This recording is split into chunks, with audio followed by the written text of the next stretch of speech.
It's an absolute pleasure to welcome Dan Weatherall, who is part of our UK committee.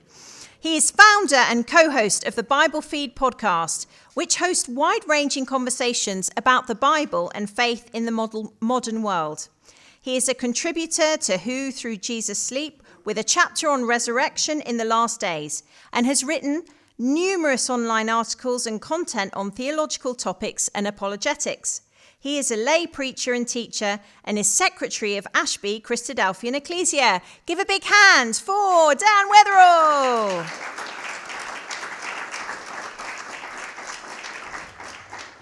Right, good morning, everyone. Thanks for coming. Great to be here. Thank you so much for the opportunity to be able to present this to you. So it's mystery. That's what we're going to be talking about. We're not going to dim the lights, not going to put candles on or anything like that. Maybe it should have been an evening session, I don't know.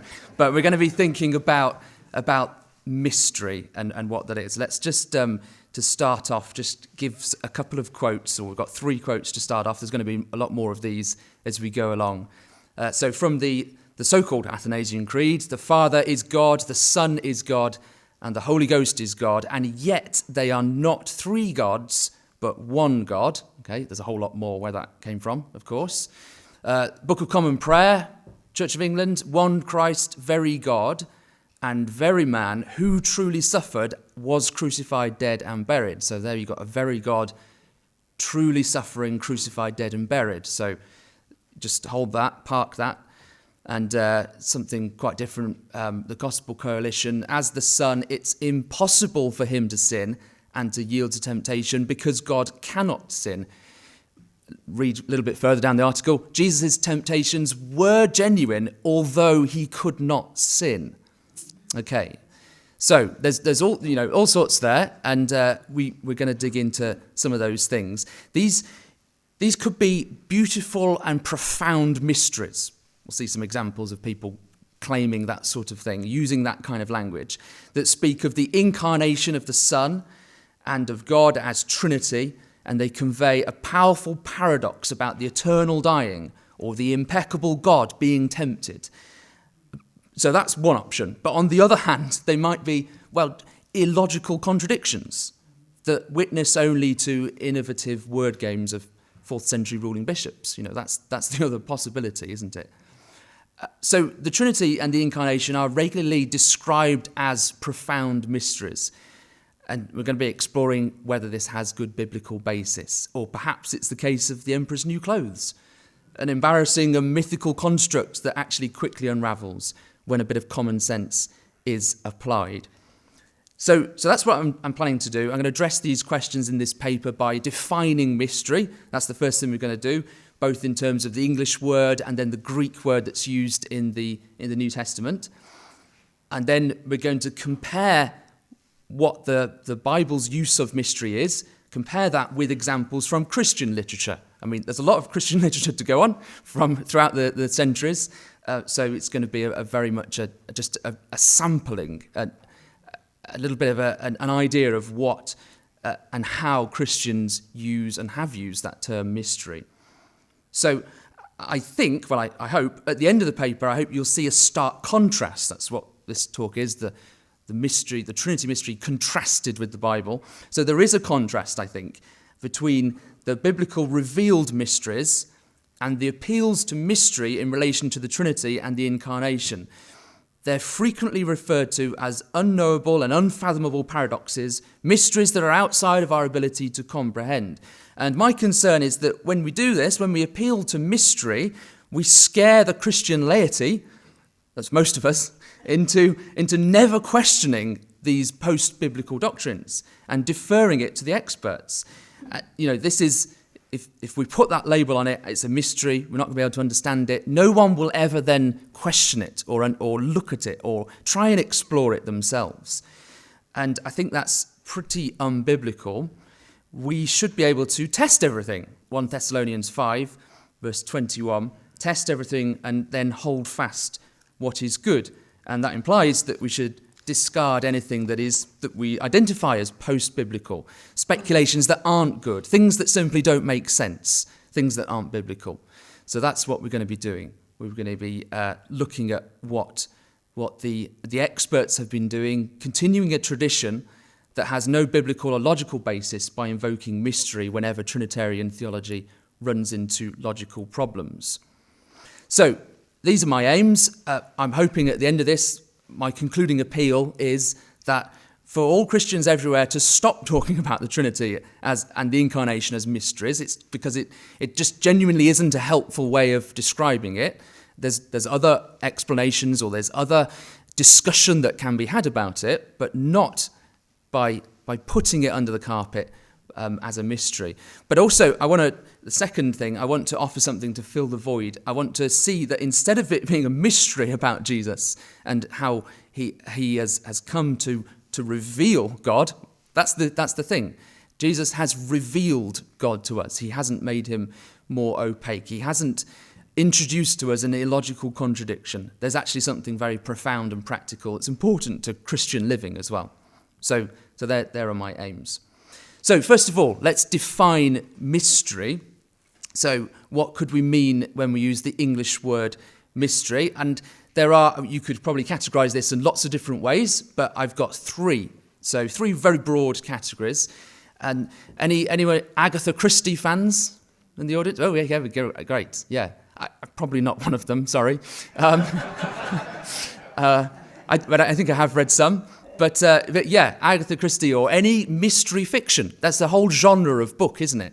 And this is an example of this. Mystery can mean that something is just simply unknown. So it can be a crime or an unexplained phenomenon. And in this, imagine your Agatha Christie novel or a mystery fiction book, it treats the reader to a logical puzzle to solve. At the end, the truth is revealed. And it's important to recognize that there is an expectation all the way through when you read that book that the mystery can be solved. And it is logically coherent. It would be quite a bad book, wouldn't it, if you get to the end and actually, no, it didn't make sense. And there was no solution to that puzzle. So it's only a mystery when it is unknown. As soon as the case is solved, the mystery vanishes, the case is closed. So there's one use of the word mystery. Something unknown, with a bit more evidence, a bit more explanation, we can work out what's really going on. Okay? So here's something else. Who's seen the Northern Lights? Everyone in Scandinavia puts their hands up, probably. I didn't have to travel to Scandinavia to see them. It's last year when pretty much most of the Northern Hemisphere, and certainly the UK, we all got really excited when we saw a little flicker of stuff. It wasn't quite look like that. But it was mysterious, okay? I can describe the Aurora Borealis, the Northern Lights, as an experience that was pretty mysterious, to go out in the middle of the night up on the hill near my village and then experience this kind of weird, dancing lights above me and feeling the sky so vast. And so, here's the second definition, that mystery can be used as an honorific. It's putting a value to something. It's saying this is something that was quite profound. The experience was profound. It was almost enigmatic, a bit like that.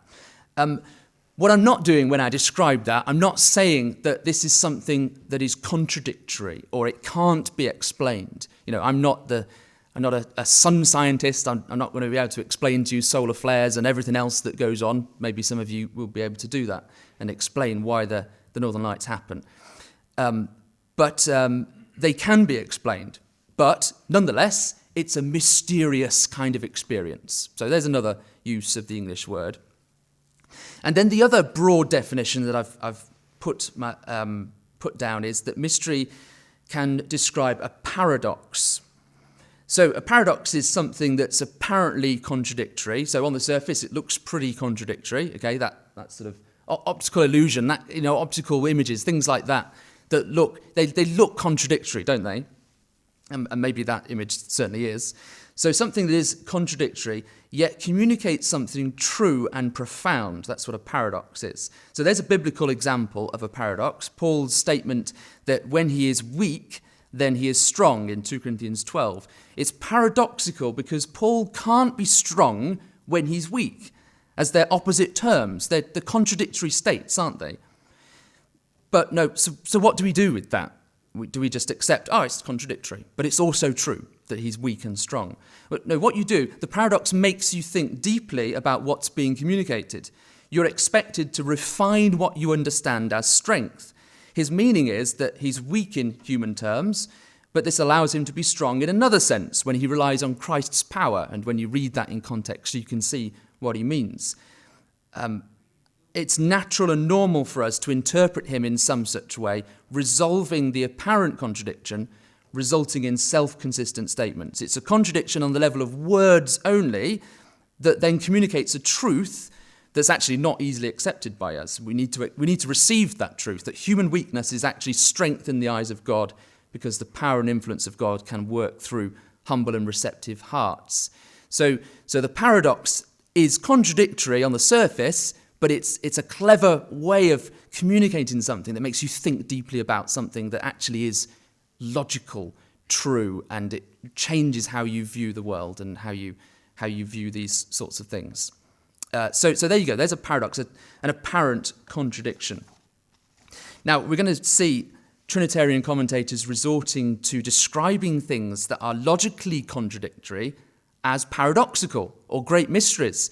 Well, for example, we'll find people referring to the paradox of the incarnation or the mystery of Jesus knowing everything and yet simultaneously being limited by human capacity to reason. And so we're going to be able to test those claims to see if they are paradoxes, merely apparent contradictions, or if they're instead logically incoherent claims, implying real contradictions. So, when the English word mystery is used, it's generally going to fall into one of these three camps: something unknown, an honorific conveying that which is profound, or a paradox. So now we've got to do is turn to the New Testament to find if the biblical authors appeal to mysteries in any of these senses in their writings. And we're going to run into a problem straight away. The word mystery, mysterion, the Greek word mysterion in the New Testament, it's very basic meaning. It means hidden. But if you look at the lexicon definitions, here's an example, we see the problem straight away. It talks about the word being the content of that which has not been known before, but which has been revealed to an in-group or restricted constituency. And there's a serious problem involved in translating mysterium by a word that is equivalent to the English expression mystery. Because in English, it's a secret, as we've just seen. It's something which is hidden. It's not a mystery if it's been revealed. And yet in the New Testament, the claim is that these are things that have been revealed, which is quite different. So there's the problem, that actually in the New Testament, it possibly doesn't match the senses that we've looked at already. So that's what we need to have a look at. I've gone through the occurrences of this word in the New Testament. There's the full list shown there. And we're going to look at quite a few of those.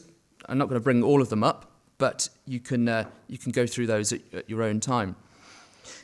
These passages show that the lexicon definition is correct. Biblical mysteries are not apparent logical contradictions or things that cannot be understood, but they're instead previously hidden truths that can now be understood with clarity. So this is evident immediately from the first of those, in Matthew 13. So this is the chapter about parables. Jesus describes how his teaching divides people into those who understand his words and those who don't. To you it has been given to know the secrets, there's that word mysterion or mysteries, of the kingdom of heaven, but to them it has not been given. So the mystery here is clearly something that can be understood. So if you have ears to hear, if you've thought about it, if you receive the teaching with, as Luke 8 says, an honest and good heart, and that's in the parable of the sower, that's how that is explained. The mystery of the kingdom of heaven is therefore not something that's contradictory or an honorific, something mysterious. It's not a paradox in that way. It's not an unfathomable truth. If you have ears to hear, you can discern and fully understand it. It's understandable. It's available to you. That's the first and a hopefully clear example. And the remaining examples just continue in this vein. So let's go through some of those. In Romans, the mystery that Paul describes here is about the inclusion of Gentiles into the family of God. I do not want you to be unaware of this mystery, brothers. A partial hardening has come upon Israel, until the fullness of the Gentiles has come in, Romans 11. So this is a mystery that not been appreciated until the coming of Christ and his death for all, for Gentiles as well. It was a truth that lay shrouded and unknown, but then it was revealed. Paul literally says, I do not want you to be unaware of this mystery. So this is something that is clear and clarified. Something about the Gentiles being part of God's family. The same pattern's evident in Ephesians and Colossians. So here's an example from Ephesians. Paul paints the picture of the mystery of God's will according to his purpose, which he set forth in Christ as a plan for the fullness of time to unite all things in him, things in heaven and on earth. So there again, this mystery is set forth in Christ. It's there, it's publicly available to you to understand. And what is this about? Well, it's about uniting Jew and Gentile, uniting all things in heaven and on earth. He goes on to say in chapter 3, you can perceive my insight into the mystery of Christ, which was not made known to the sons of men in other generations, as it has now been revealed to his holy apostles and prophets by the Spirit. This mystery is that the Gentiles are fellow heirs, members of the same body, partakers of the promise in Christ Jesus through the gospel. So God's planned reconciliation between Jew and Gentile is a revealed mystery. There's nothing illogical, contradictory, or obscure about it. Paul was crystal clear in his own mind that on the cross, Jesus allowed those who'd been separated from Christ, alienated from the commonwealth of Israel, and strangers to the covenant of promise, that they had been brought near. So that's Ephesians 2, verse 12. The union of all families of the earth into one new humanity is also seen in the mystery of Christ and his bride. That's later on in Ephesians in chapter 5. After quoting Genesis 2 about the union of a man and a woman in marriage, Paul exclaims that this mystery is profound, and I'm saying it refers to Christ and the church. So here's another thing. Previously hidden echo of the relationship between Jesus and his believers, whether they be Jewish or Gentile. It's now been revealed. It's in keeping with the uses that we've seen, this uniting of heaven and earth, this mystery that wasn't fully understood, but now is. And it's clear, and Paul is teaching it and setting it forth. Okay, so the mysteries in Colossians, that was Ephesians, and Colossians, they're very similar, but maybe less clearly about the Gentiles. But again, Paul is clear that he understands the mystery as fully revealed. It's a teaching about Christ in you. Talk about that in a little bit, which was hidden for ages and generations, but now revealed to his saints. That's Colossians 1, verse 26. But just have a look to see how Paul begins concluding his letter to the believers in Colossae. He says, pray also for us that God may open to us a door for the word to declare the mystery of Christ, on account of which I am in prison, that I may make it clear, which is how I ought to speak. He couldn't really be more emphatic there, could he? That this mystery is to be fully understood. Pray that I may declare the mystery and make it clear. Very opposite of an obfuscating appeal to mystery or an appeal to an apparent contradiction. Paul uses the concept of mystery in 1 Corinthians quite extensively. He talks about the secret and hidden being the word mysterion, wisdom of God in 1 Corinthians 2 verse 7, the things that God has revealed to us through the Spirit. So the same pattern is there. This is part of an extended discussion about the character of Paul's teaching, which wasn't according to the wisdom of the world. It was the wisdom of a dying Messiah, the crucified Christ. Later on, he describes himself and his fellow apostles as servants of Christ and stewards of the mysteries of God.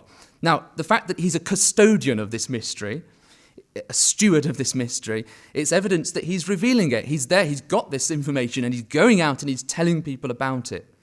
He's proclaiming it to anyone who would like to hear this previously hidden insight. Now, it's not a contradiction, although in this example in 1 Corinthians, a crucified Christ was a paradox, wasn't it? It's a paradoxical sort of thing to people who didn't understand the bigger picture of God's plan. There's nothing contradictory about it, about a crucified Messiah, given his subsequent resurrection. It was It was something that would shock them for sure, but it wasn't it was something that would have to change their view of the world. They'd have to look at this and think, okay, that's not what I expected. That is a paradox. That is a contradiction, but I'm going to have to modify my understanding there now. That actually the Messiah came to give his life, to be raised from the dead, and to come again.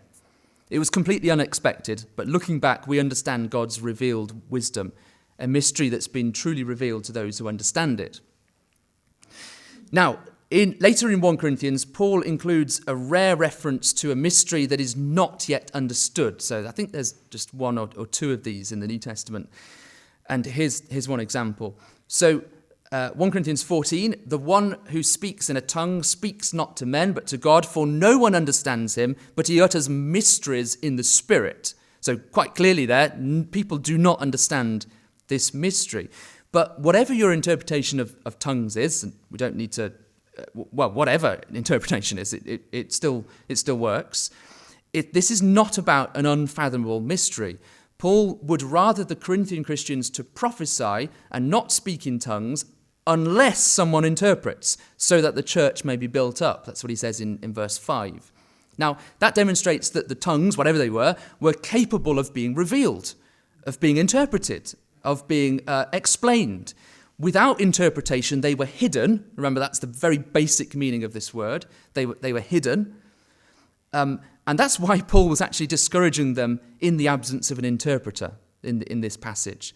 So mystery here, even though actually no one understands what the mystery at this moment in this verse, it fits the normal lexical usage of this word mysterion. It's something that is capable of being understood, but if no one's there to interpret it, Paul says, don't do it in this circumstance, in this church setting.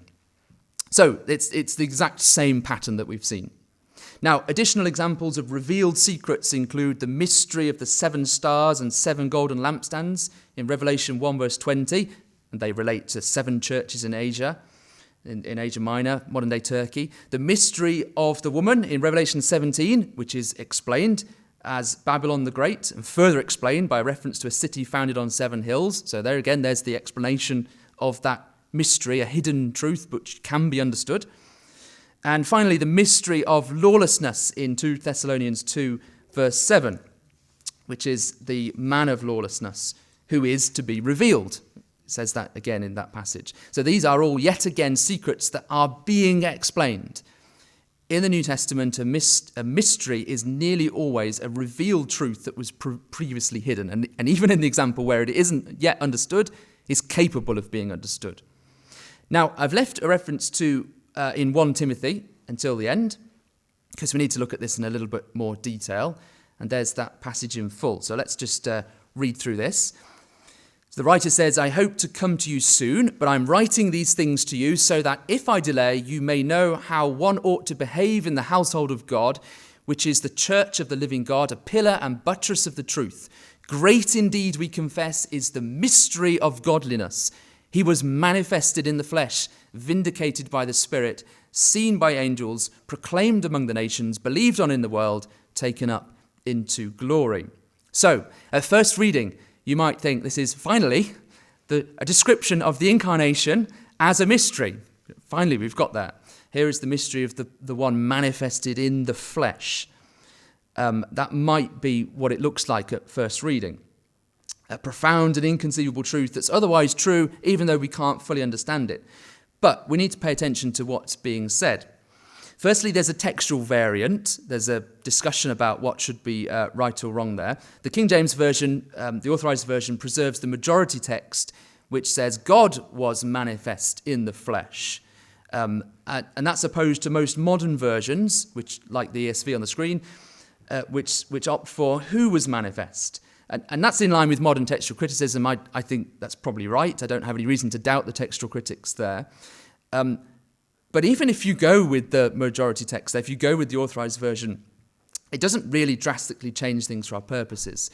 The key is to notice that the mystery is about the one who was manifest. So manifest is a really important word here. That is revealed. The whole poem here is about the one who's been manifest, vindicated, seen, and proclaimed. So this mystery, great is the mystery of godliness, is something that, again, was revealed, manifest, shown, obvious, clear, understood. It's something previously hidden. It's now clearly proclaimed. And so much so that the Net Bible, the New English translation, translates this as follows. So there's the ESV, great indeed we confess is the mystery of godliness. But the Net Bible says, and we all agree, our religion contains amazing revelation. So they're actually translating this word mystery as revelation. And they're correct, aren't they? That's what it's about. This is a previously hidden something that was not understood, but this is a revelation that is now understood. This is not using the word mystery as a way of papering over the fact that we can't explain or understand something without running into contradictions. So, if this passage is about whether it's about he was manifested in the flesh or God was manifested in the flesh, it doesn't really matter whether it's about God being revealed and being shown in the person of Jesus. We'll run into that in a bit, a lot more at the end, or whether it's about Jesus revealed to the world. He, Jesus, was manifest, revealed in the flesh. Whichever way it is, it doesn't really matter. Instead, neither of those interpretations, they don't come close to a mysterious incarnation of a God-man or anything like that. There's no discussion about two natures and difficulties and things like that, are there? Anything like that? Instead, both are about the revealing of God to the world through Jesus, the Christ, the one we've seen, heard, proclaimed, and believed on. So, concluding the survey of biblical mysteries, we can agree with the lexicon definitions that mysterion denotes something formerly hidden, but which has been or will be revealed. It's not really used honorifically. It isn't used to describe a paradox that seems logically contradictory. Maybe in 1 Corinthians 2 is the possible exception there. Mysterion is regularly used to denote the teaching of the apostles in general, and specifically about the inclusion of Gentiles into God's family, the revealing of Jesus as the Christ, the revealing of God's wisdom in the person of Jesus, and the revealing of God through Jesus and through what Jesus has done. Where mysterion is about Jesus, there's no mention of two natures, an incarnation, the Trinity, or puzzles such as having divine and human nature, or his being tempted, even though he's untemptable. Things like that are absent. It's straightforwardly about God's revealed purpose in his Son, Jesus, that's now clear and open to all, both Jew and Gentile. So, we're now going to turn to some post-biblical Christian literature. There's a lot of that. And Christians have been talking about, writing and talking about God for as long as they've existed. So we should be able to look at when Christians have used the language of mystery to see what they're doing, what they're talking about. What have we been meaning when we've been using this term mystery? Does it mirror the biblical usage? I'm just going to share a small sample of passages. There's absolutely, there would be loads. It would be a huge survey to just go through and think about this. The point isn't necessarily to say, here is the most prominent use, but here is, what I want to show is a huge spread of lots of different people from different time periods and in different levels of, academia or popular level, and people who are popular with big audiences and things like that, and just see that this language of mystery is used in ways which, isn't really similar to what we've seen in the Bible, and it's doing something else, attempting to do something else.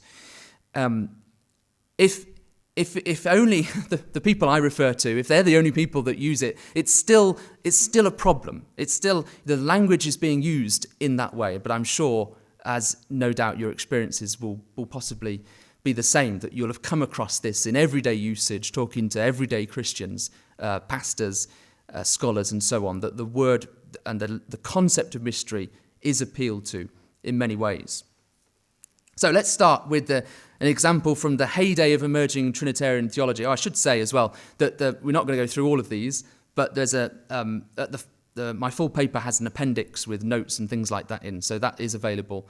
You can go and check that out and get all that information if you want to follow it up.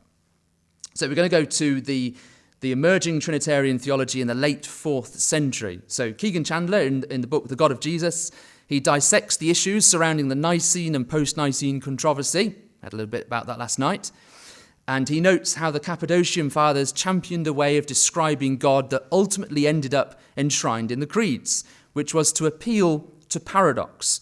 So Chandler quotes Gregory of Nyssa, "Do not be surprised that we should speak of the Godhead as being at the same time both unified and differentiated. Using riddles, as it were, we envisage a strange and paradoxical diversity in unity and unity in diversity."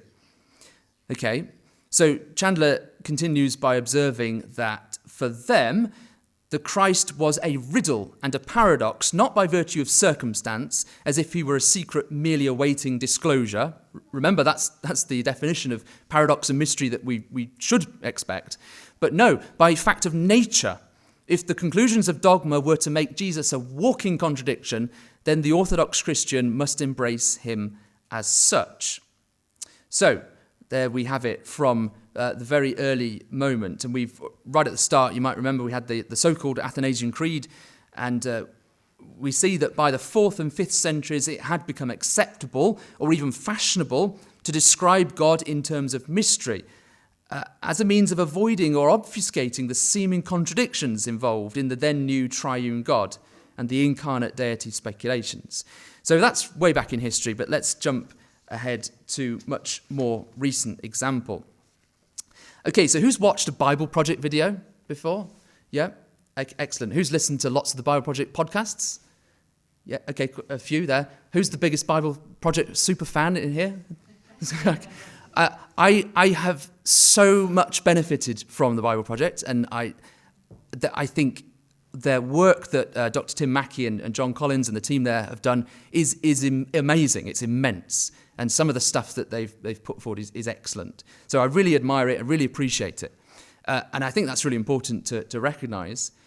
But what they've done, they in such a successful and a humble Christian teaching mission, they've put the Christian faith and Bible study to the masses, to the laity. So we're in their debt for a lot of inspiring text-based exegesis in their podcasts, videos, classroom lectures, and everything else. But unfortunately, in this video, Who is God? This is an example of how even the very best of faithful and truth-seeking interpreters in modern mainstream Christian community can revert to avoidance or obfuscation when they're trying to articulate something that really is flawed, a theory about the triune God. So Mackey opens the video by acknowledging that God as three in one is a question that has mystified people for thousands of years. So there's our word. This is, we've got the mystery trigger there, haven't we? A question that's mystified people for thousands of years. And while we can't fully explain it, he says, I think we can better understand what it is that we can't fully understand. Okay. By the end of 7 minutes, his co-presenter Collins observes, it can look like these are three distinct gods, but in some way that transcends my view of reality, they're also one. So let's have a look at their conclusions. Tim Mackey, he says, this isn't just a philosophy puzzle. To describe God as triunity is to claim that the universe is held together by an eternal community of love. John says, which is something that I can't really understand. But, says Tim, the God of the Bible isn't a being that you understand. The point is to know and be known by this God so that we can participate in his love. Okay, so what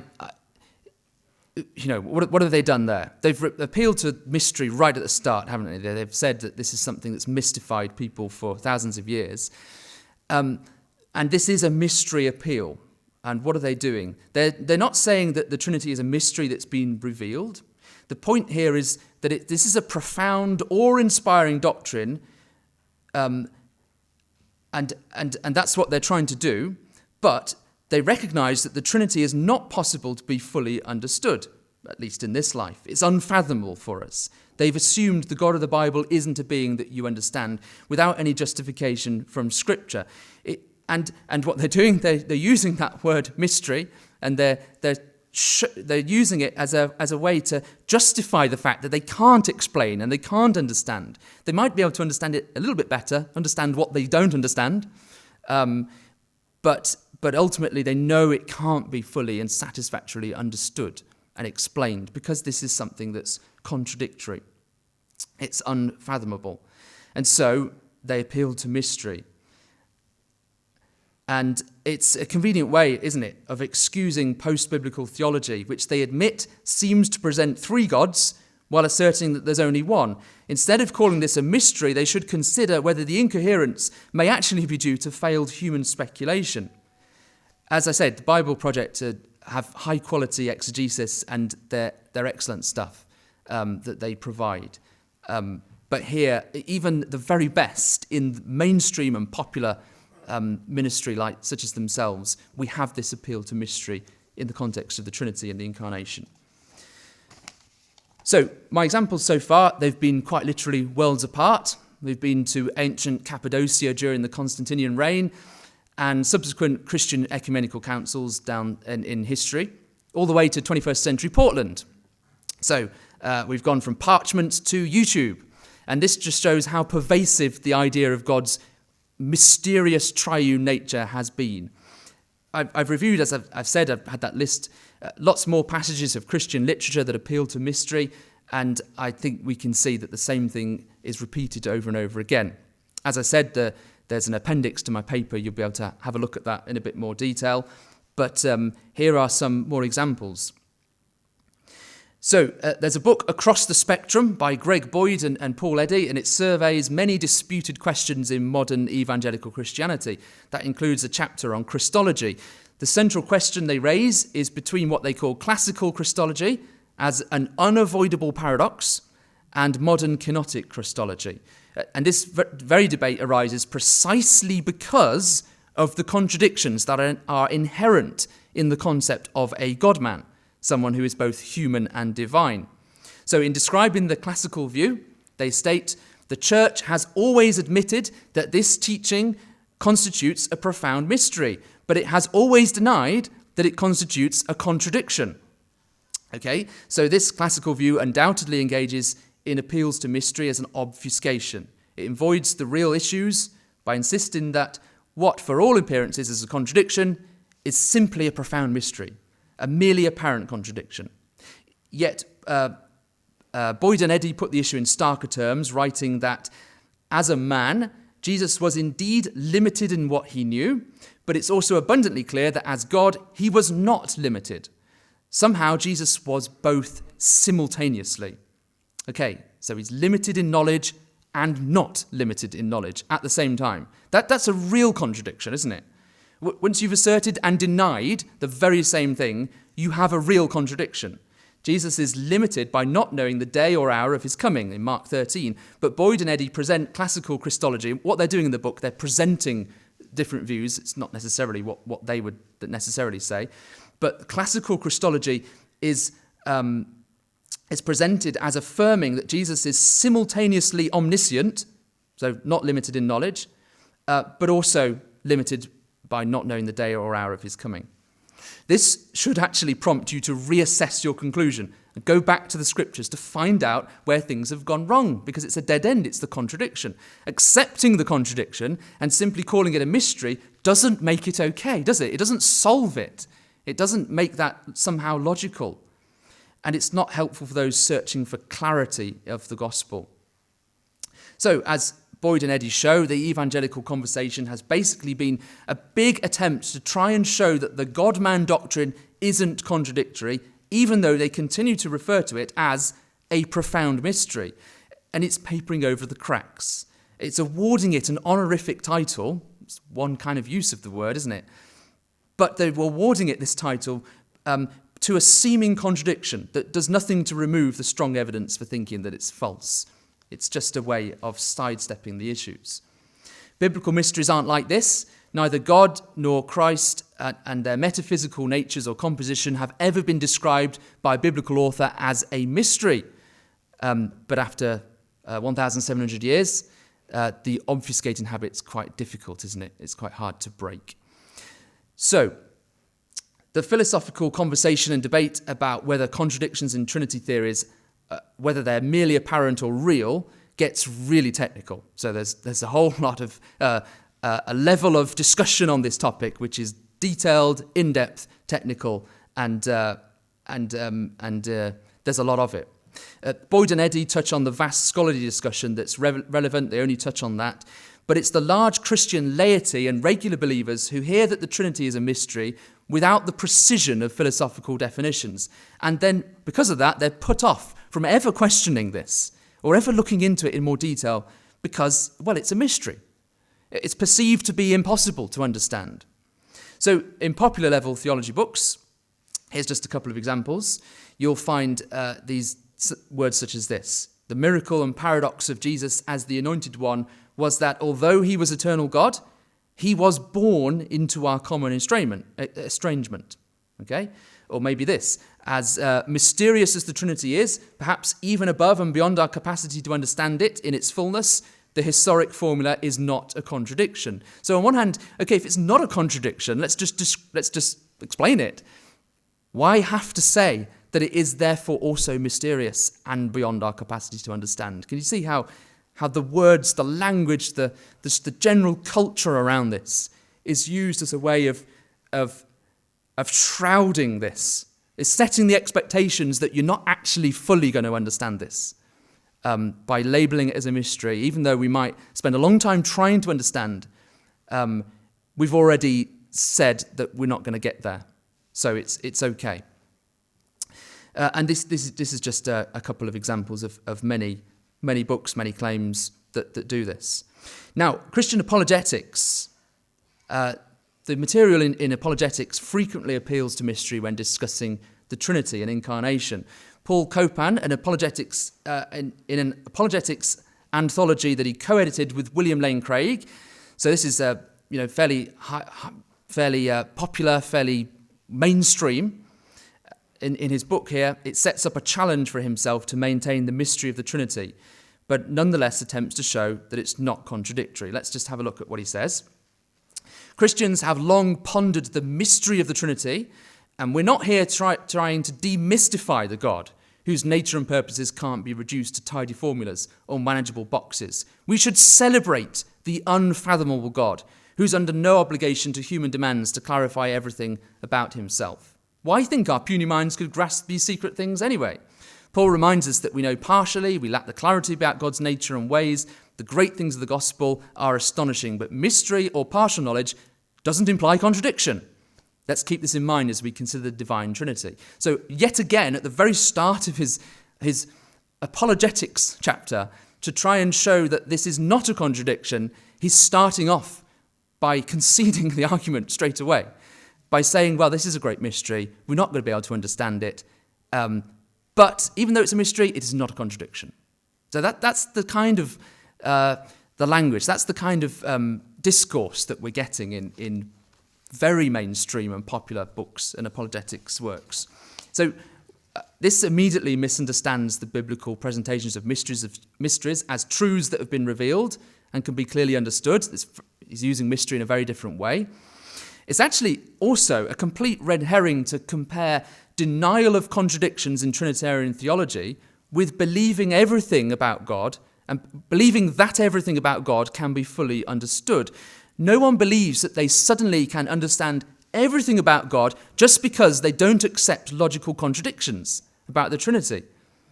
We don't understand everything there is to know about the migration patterns of birds, or what lives at the bottom of the ocean, or the human brain, okay? There's lots of things about those stuff and many other things we don't fully understand.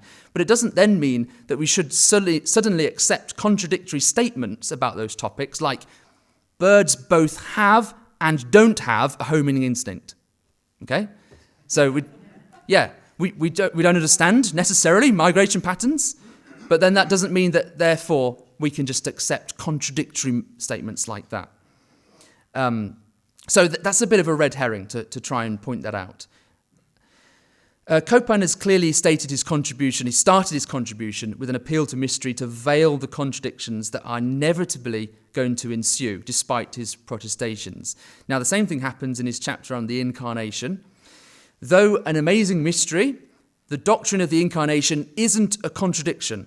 In this mystery, a fully divine, fully human Jesus possesses a certain dual awareness. In one, he is fully knowing. In another, he is voluntarily limited in his knowledge so that he could truly endure temptation, identifying with us in every way except without sin. Now, that's the summary of his chapter. So he's, again, appealing to mystery. So he's bookended his chapters by the appeal to mystery straight away. And he's made lots of assertions about Jesus having two sets of awarenesses. I'm not really going to get into the weeds of his argument, but here's an example of some of his claims. When God the Son took on human form, his fully aware, eternal, I'm not quite sure exactly what he means there, his divine consciousness continued uninterrupted. Jesus, however, didn't regularly rely on his divine consciousness while on earth, but primarily operated in his human consciousness, just like us, with the added depth of divine awareness. Okay? So whatever Copan is attempting, he's presenting a real contradiction. So according to his model, Jesus is both omniscient and not omniscient at the same time. Okay? And again, Jesus is also ignorant. Here we go, he's explaining this now. Jesus is ignorant of certain things, such as the timing of his return. He quotes Matthew 24. We could also add Jesus' ignorance about the fig tree, the hemorrhaging woman who touched him, his amazement at the Gentile centurion's faith. Likewise, Jesus' mission included intentionally surrendering the knowledge that he, being divine, couldn't ultimately deviate from his Father's will. So, this is complicated. The discussion about awareness and omniscience in this chapter is Copan's way of dealing with the problem of the temptations of Jesus. So we know that God cannot be tempted from James 1. We also know from Scripture that Jesus was in every respect tempted as we are. That's a quote from Hebrews 4. Sure. Now, if Jesus is God, then we have Jesus both being unable to be tempted and also being tempted at the same time. So is this just a paradox, a seeming contradiction, or is it a real contradiction? And what Copan explains this, how he explains this, he relies on Jesus being unaware of his inability to deviate from God's will. So Jesus being God cannot sin, so he's unable to be tempted. So that's true, he affirms that. And then he says, well, his awareness of that knowledge was suppressed. So he didn't know that he wasn't unable to be tempted. So he experienced temptations, and it was genuine because he didn't know that he would not be able to fall. So that's what the strategy is adopted there. But really, all he does is he might solve the temptation problem. You might quibble with that. But the true contradiction of omniscience then remains, because then we've got Jesus who knows everything and does not know that he cannot sin. Okay, at the same time, those two things are said that they're both true at the same time. This is like birds having a homing instinct and not having a homing instinct at the same time. It's also difficult to understand how you can choose to turn off your omniscience at will. So you need to possibly understand that. It would need a lot more claim and evidence that that's possible. Copan avoids presenting any kind of model for this and just asserts that this is precisely what Jesus did. So this isn't a satisfactory explanation. It's another appeal to mystery that's far removed from the biblical model and instead attempts to mask the contradictory nature of incarnation theology. And we have in these brief examples seen a consistent theme. Whenever the Trinity or the Incarnation is explored, we encounter contradictions. There's one of them. Whenever these are explained, with whatever approach, they remain incoherent. So, what do? Well, we designate them as mysteries, as if the honorific title was sufficient to allow them special favour for being contrary to common sense and rational thinking. And that's, 1,700 years of that has been going on. And because of that, ordinary Christians have been scared off from questioning or doubting these self-contradictory theologies. And that is the problem. The Trinity and the Incarnation are so deeply ingrained as unsolvable mysteries that this language pervades all aspects of Christian literature, worship songs, animated videos like the Bible Project, podcasts, biblical commentaries at proper scholarly academic levels. We've reviewed a whole range of sources, and as I said, there's more in the tables in the appendix. And we've seen that even when there's a good standard of exegesis, and there's a lot of that out there, even when there's normally good critical thinking, that this spectre of mystery continues to loom large, and this appeal is still made, even when you should expect a whole lot better. But the biblical authors had no such worries. The Bible does have mysteries, but these are revealed truths that have been hidden until revealed through the twists and turns of history and the coming of Christ, the appearance of Jesus and the good news preached about him. The mystery of Christ was supposed to be clear and understandable. Paul didn't teach an unfathomable paradox. He taught a story of good news with beautiful clarity, the mystery revealed. So, what would I like? I'd like all Christians to stop invoking mystery when discussing God. We'd like to see good, healthy questioning, good scriptural exegesis, good discussion about these things. That can be had, but without the invoking of the mystery, the invoking of the paradox to try and, or just as a way of avoiding the problems or shutting down the conversation. I'd also like Christians everywhere to adopt the attitude of one biblical Unitarian Bible student from the mid-1800s.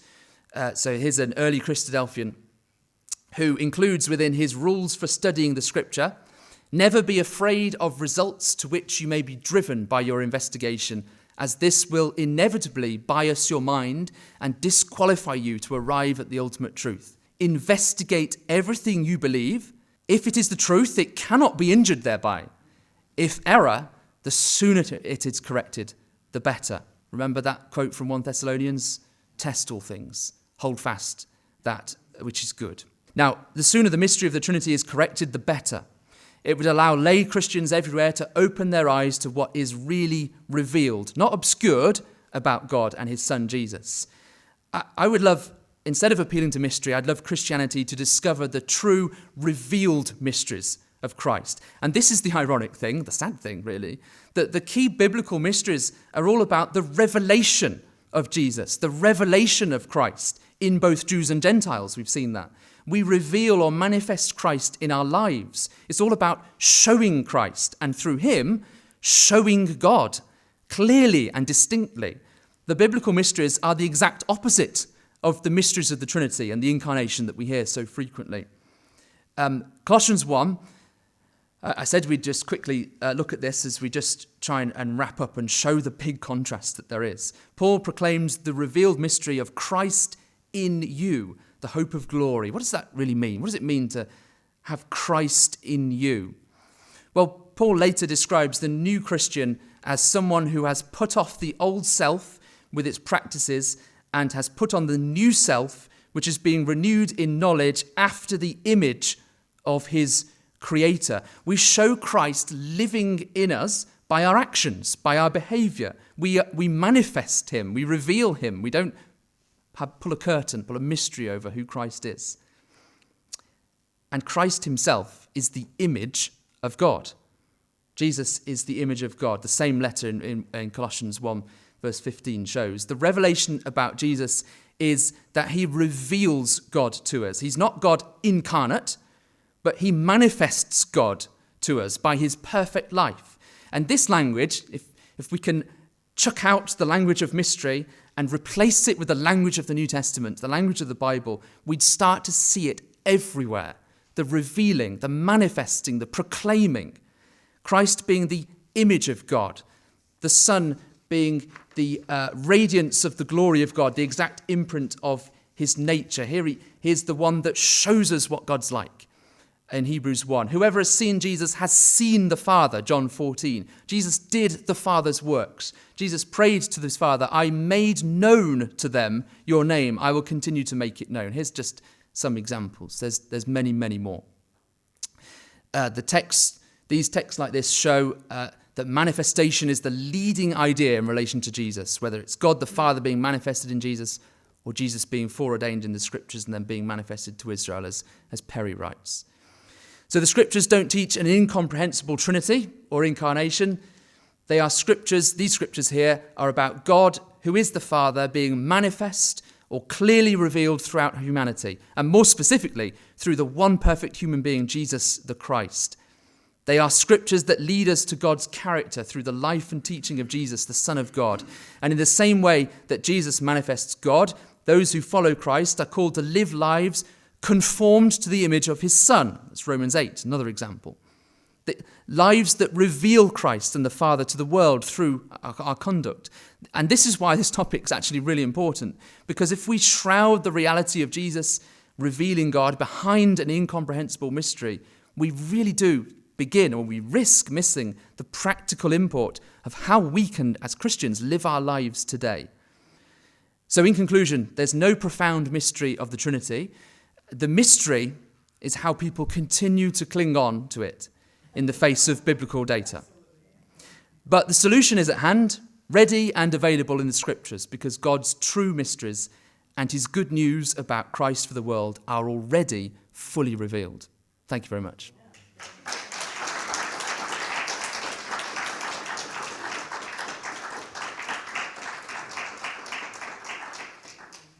Thank you. Come up here for questions. Since there isn't a word in English for mysterion, is there something close or a simple phrase that would express the meaning of mysterion in our English language?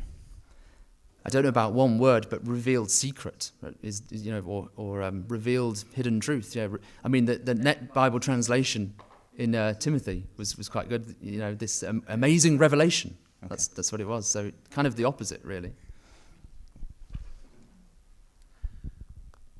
Thank you, Dan.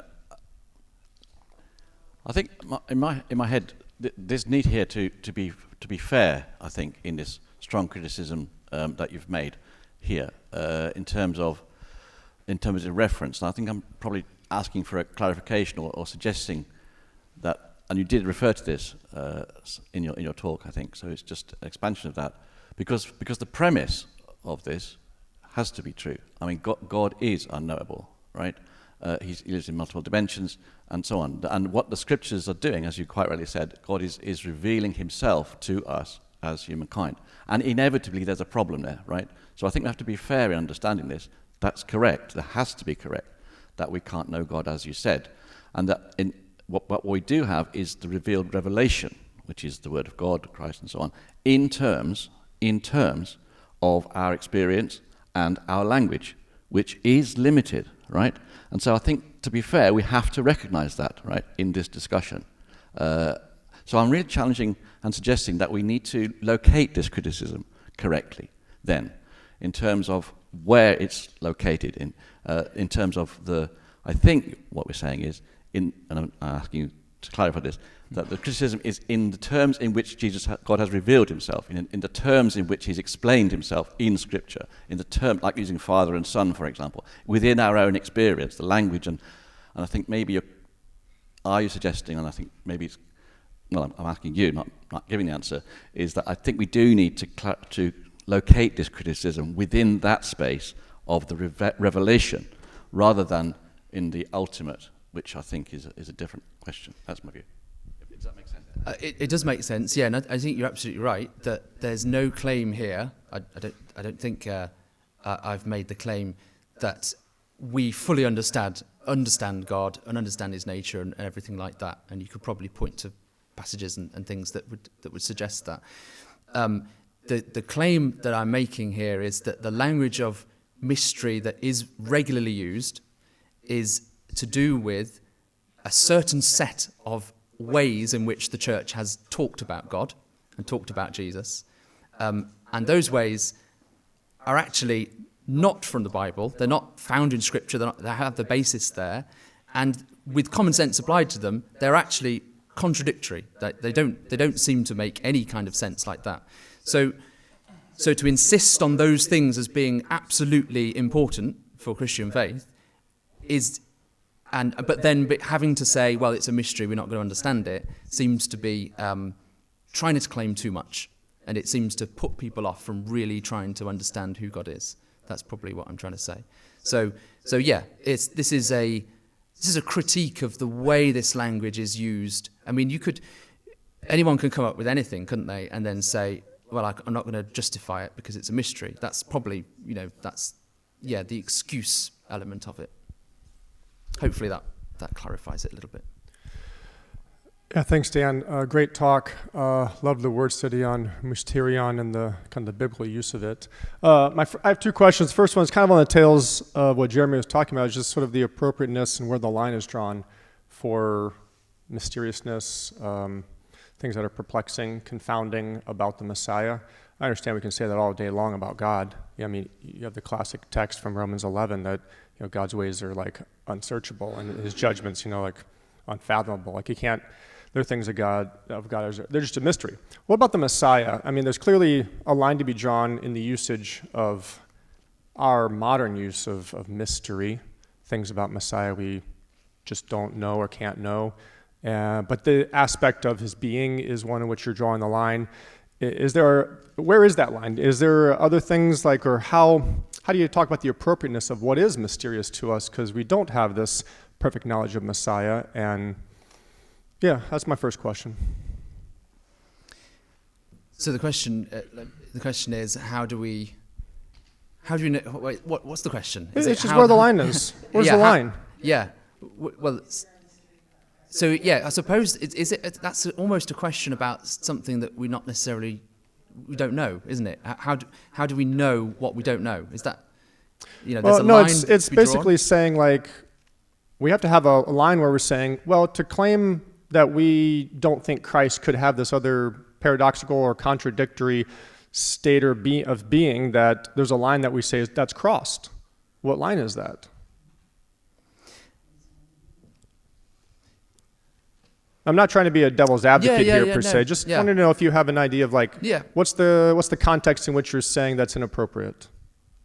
Yeah, so I suppose so let's just try and hypothesize there. So if we had, say, the wording of the Nicene Creed or the Constantinople Creed in the Scriptures, so we thought, okay, they're inspired, or we need to take them as authoritative. Perhaps then there is the line that actually they're saying something that's contradiction. Maybe if there was something in a text that we said was, if we thought it was authoritative and it said Jesus was tempted, Jesus was not tempted, and they're both true, and that might be the thing that we then say, okay, the line should include that. We should include that as a mystery that we don't understand, but it's something. Does that answer your question? But it's not there.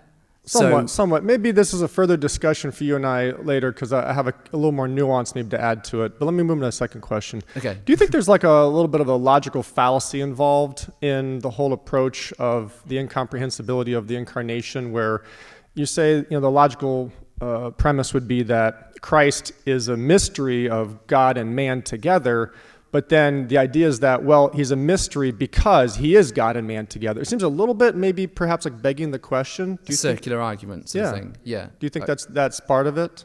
I think so, yeah. Okay, I was just thinking through kind of like where the starting point is, and it seemed to always come back around to its own tail.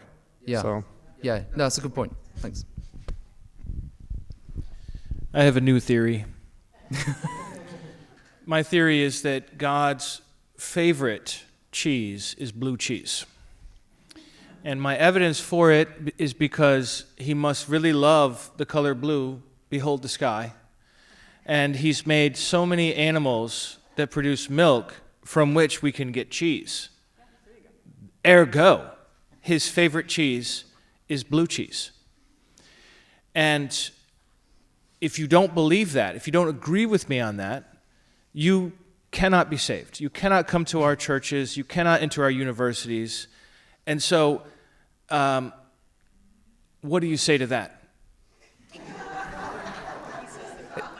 Because whatever you say to that, I'm going to say, well, just because we don't understand it doesn't mean we shouldn't believe it. After all, God is far beyond us, and who knows why he loves blue cheese? We just know that he does because we've always taught that. That's always been the tradition. And if you try to mount any sort of argument against me, I say to you, how dare you claim to understand the inner workings of God's cheese preferences? Is this where I can deflect the question? No, I'm quite a fan of blue cheese, Oh, so well, I would go with it. Good. But my real question, sorry, that was just for fun, but my real question is, how do we help people distinguish between their cognitive model of thinking about God and the actuality of who God is? How do we help them understand that distinction? Yeah, so I think it could come back to biblical literacy. Like it's understanding how God is talked about and revealed in the New Testament, in the whole Scriptures. That's going to be a way of pulling them into that framework, that model, the New Testament way of understanding Jesus, and that would take them away from any other framework, any other thing that they've understood. Hopefully that helps. Yeah, my question was pretty much like Sean's. If we're talking to, for instance, my neighbor is a Trinitarian, and instantly goes to I've heard this from many of my neighbors.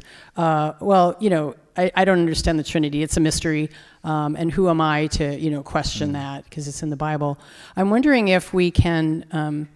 What would you suggest in terms of maybe just a few points or scriptures that sort of separate out Jesus, from the whole mystery thing, and just referring to some instances that the New Testament speaks of Jesus as a man, and how maybe Jesus speaks of himself as a man in terms of his what he knows and what his purpose is in coming to the earth. I guess I'm thinking more of him always proclaiming his agency, as being speaking for God. And then I always keep thinking of that verse where Paul says, God was working in Christ to reconcile the world back to himself.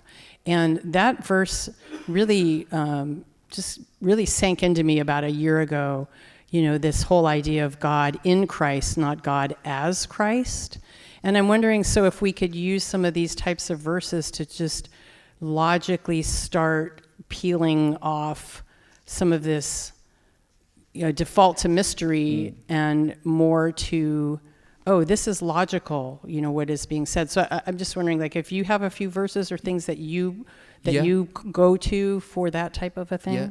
So, Acts 2:22 comes to mind straight away. Peter, he's a man. The man that God worked through. So that's pretty clear. The first proclaiming of Jesus was that, rather than, hey, Jesus is God, but it's a mystery, don't worry, but believe it. It's quite a different sort of thing. The Timothy passage as well, which is often cited as an incarnation passage. I think actually when you look at it, hopefully I've sort of shown it isn't that at all. Just one other example, and I wonder if this is something that could be useful. 1 John 18, which is a go-to deity of Christ verse to many people. In the ESV, no one has ever seen God, the only God who is at the Father's side, he has made him known. So that's come up a couple of times, I think, hasn't it already? And there's textual stuff about it. But putting all that to one side, what's the point of that verse is? The point is that whoever is at the Father's side has made him known. So it's the exact same thing that I've said there. So even in the heartland of the Trinitarian verse, almost, you can look at it and say, well, okay, there's a textual question which we need to resolve, but it's all about making God known. So if your theory has resulted in actually making God unknown, then you've probably got it wrong. So maybe there's a strategy there.